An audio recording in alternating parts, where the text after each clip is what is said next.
भारत को सनातन की संस्कृति कहा गया है, जिसको अध्यात्म की भूमि कहा गया है, जिसके अंदर देश विदेशों से लोग आते हैं अध्यात्म सीखने के लिए, अगर उसी देश के अंदर गौ माता को राष्ट्र माता बनाने के लिए गौ रक्षकों को अपने प्राणों की आहुतियां देनी पड़ती हैं, पैदल यात्राएं करनी पड़ती हैं, गौ माता को राष्ट्र माता बनाने के लिए ना जाने कितने साधु संतों पे गोलियां चला दी जाती हैं। तो मुझे लगता है कि यह भारत को अध्यात्म की भूमि और सनातन की भूमि कहना बंद कर देना चाहिए। कि कृष्ण जी भी ग्वाले थे, उन्होंने क्या किया था, गौ माता को पालने पोसने का काम किया था, उनको पूजने का काम किया था, और वही सेम कृष्ण भगवान के गुण हमें मोनू मानेसर में दिखते हैं। एक तरफ अखिलेश यादव जैसे लोग हैं जो दिन रात काम करते हैं कि किसी ना किसी तरीके से जो गौ को काटते हैं उनको समर्थन दिया जाए, लेकिन उनके विरोध करने के लिए आज भी कृष्ण भक्त जिंदा है। पीड़ा होगी कि थाने से चलकर दिल्ली तक आए। मैं भाइयों का दिल्ली में स्वागत करता हूं भाई, बहुत बहुत नमन है ऐसे सनातनी भाइयों को। और मोनू मानेसर तो हमारा बड़ा भाई है, इसके लिए हम लोग जन आंदोलन कर ही रहे हैं। यहाँ पर एक छोटी सी विशेष बात बोलना चाहता हूँ, गौ हत्या के खिलाफ में कानून बनाए सरकार, बहुत जरूरी है।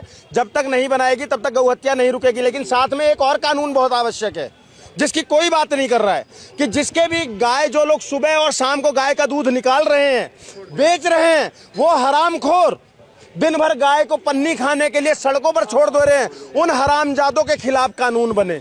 एक माँ होती है, एक बच्चे का कर्तव्य क्या होता है, अगर हमारे घर में माँ है तो हमारा कर्तव्य क्या है, उस माँ की सेवा करना।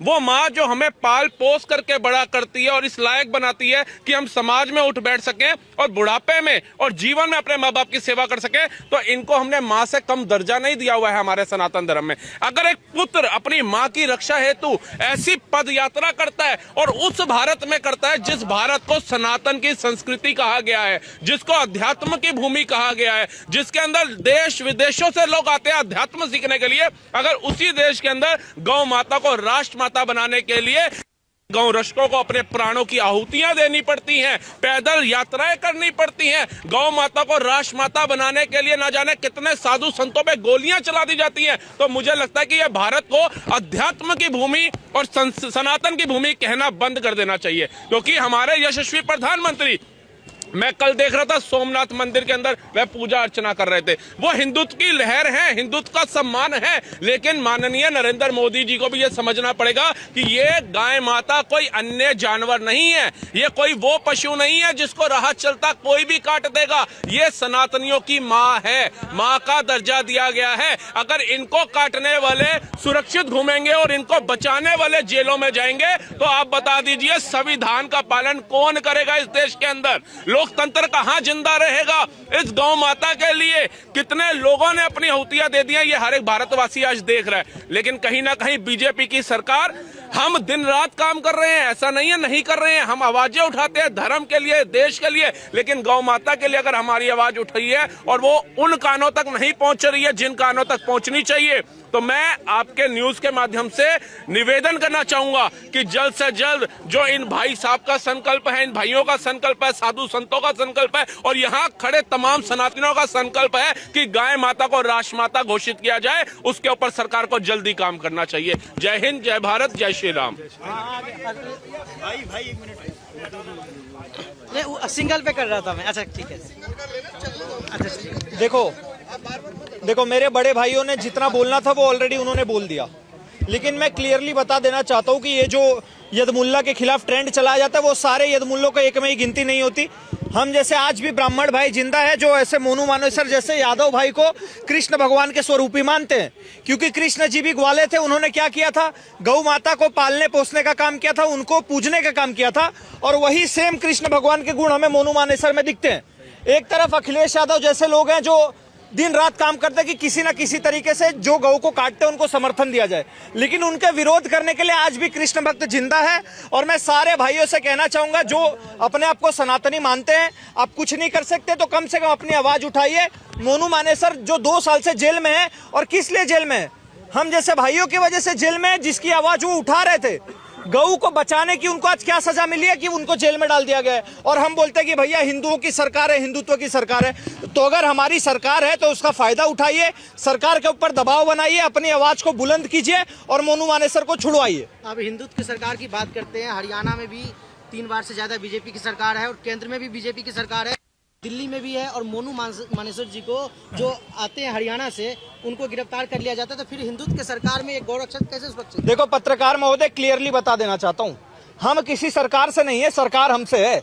हमने हिंदुत्व की रक्षा के लिए, हिंदुत्व की पहचान को उजागर करने के लिए भाजपा सरकार को चुना था। और अगर भाजपा सरकार हमारे हिंदुत्व की सुरक्षा नहीं कर सकती तो हमें किसी भाजपा सरकार की जरूरत नहीं है। हमारे पास योगी आदित्यनाथ जैसे आज भी मुख्यमंत्री बैठे हैं जिसको हम प्रधानमंत्री बना सकते हैं। तो अगर मोनू मानेसर को नहीं छुड़वा सकते तो हम सरकार भी बदल सकते हैं।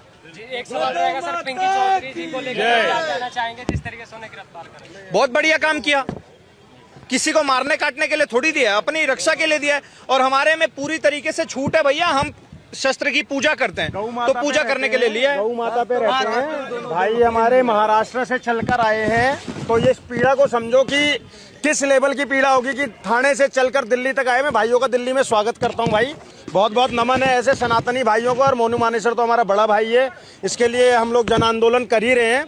यहाँ पर एक छोटी सी विशेष बात बोलना चाहता हूँ, गौ हत्या के खिलाफ में कानून बनाए सरकार, बहुत जरूरी है। जब तक नहीं बनाएगी तब तक गौ हत्या नहीं रुकेगी। लेकिन साथ में एक और कानून बहुत आवश्यक है जिसकी कोई बात नहीं कर रहा है, कि जिसके भी गाय, जो लोग सुबह और शाम को गाय का दूध निकाल रहे हैं, बेच रहे हैं, वो हरामखोर दिन भर गाय को पन्नी खाने के लिए सड़कों पर छोड़ दे रहे हैं, उन हरामजादों के खिलाफ कानून बने। बहुत आवश्यक है कि मैं गाय को अपने घर में पाल रहा हूं, उसका दूध निकाल रहा हूं, बेच रहा हूं, फायदा उठा रहा हूं और फिर उसको सड़कों पर छोड़ दे रहा हूं, तो उनके लिए कानून सबसे पहले बनाया जाए। अगर आपके पास में, आप गाय के मालिक हो, आपने गौ माता को पाल रखा है, तो अगर आप उनको सड़कों पर छोड़ रहे हो तो उनको भी जेल में डाला जाए।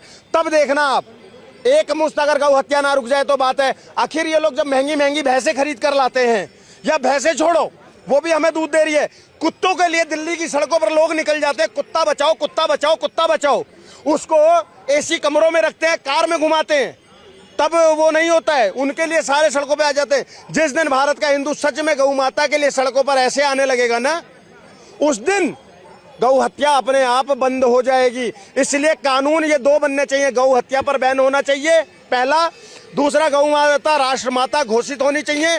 क्योंकि चाहे सुधांशु जी कुछ भी कहें, गायों को चाहे कितना जाति में बांटे, हमारे लिए अभी मेरे भाई ने बताया भी, सब गाय बराबर है। हमारे घर पर जो गाय आती है ना, हम उसको रोटी खिलाते हैं, हम ये नहीं पूछते कि ये मिथुन है या कामधेनु है या जर्सी है या देसी है, हम नहीं पूछते हैं। हम उसको गाय को रोटी खिलाते हैं। और गाय चाहे विश्व में कहीं हो, गाय हमारे लिए माता थी, माता है और माता ही रहेगी। बस कागजों में अब उनको राष्ट्रमाता घोषित कराना बहुत आवश्यक है। और ये कानून बहुत जरूरी हो गया है कि जो भी गऊ को का लाभ उठा रहा है लेकिन उसको नहीं पाल रहा है, अपने घर में नहीं रख रहा है, सड़कों पर छोड़ रहा है, उनके खिलाफ सख्त कानून बनाए जाए। जय श्री राम, जय गौ माता।